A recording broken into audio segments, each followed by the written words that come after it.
I want to describe a new way to think about where you end and other people begin. In psychology, the term is setting boundaries, and boundaries are often tricky to navigate. To actually know how much emotional space to put between you and basically everyone in your world.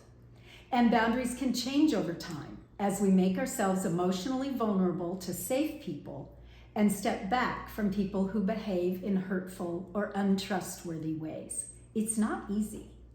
I'd like to give you a fast pass to think about boundaries a little differently. I'm borrowing ideas from two women. One is a novelist from India, and the other is a professor at Yale. They write very creatively about borders between countries in different parts of the world, and I'm adapting their words to our personal lives. Think about boundaries as a border between you and others that doesn't enclose, but rather has the ability to open out. It creates a shape, an edge, where both parties can meet. And then in your mind, make the border beautiful. Embroider it with a shimmering vine or a profusion of flowers. Fix precious stones in your border. Give it your own personality. Make it lovely, a reflection of your own beautiful self. It's not a hardscape, but rather a lush expression of self. It's kind of holy. A border gives strength. It says, "Here I am." It increases the recognition of yourself to others, and it helps you know your own limits with people so that you can stay safe and open at the same time.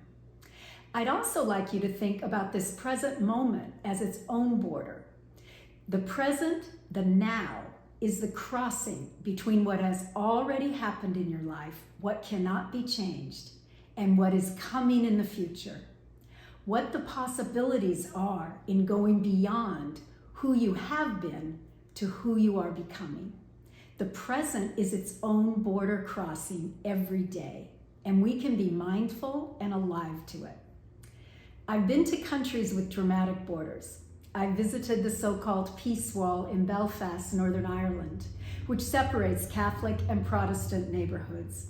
The wall is covered in street art, mostly words about hopes for peace and reconciliation. My son Justin wrote on the wall when he lived in Belfast. He wrote, "Violence is for those who have lost their imagination." He took us to the spot, but said we could only stay a few minutes because it was too dangerous there. I've been to the so-called Peace Wall that separates Israelis from Palestinians in the occupied West Bank. That wall is also awash in graffiti, some of it painted by the famous street artist Banksy. It too contains many pleas for peace. I've been in a town in Jordan only a few miles from the Syrian border, where desperate refugees were streaming in to find safety from the civil war that was destroying their country. Walls do not make good borders, whether it's between countries, communities, or in personal relationships. We have to have more imagination than that. Healthy borders can have gates and doors. Yours can open to a secret garden to those who come in peace. Construct your borders with love and creativity, realizing there is a border that's also in this present moment, separating you from what has been in your life and what can yet become. There is still time. Finally, Jesus said, "I am the door." Allowing him to be at your borders means you're never alone as you navigate your days. Jesus said going through his doorway brings life, freedom, and satisfaction because he came to give abundance more than we could ever expect. And as we say here, this is living now.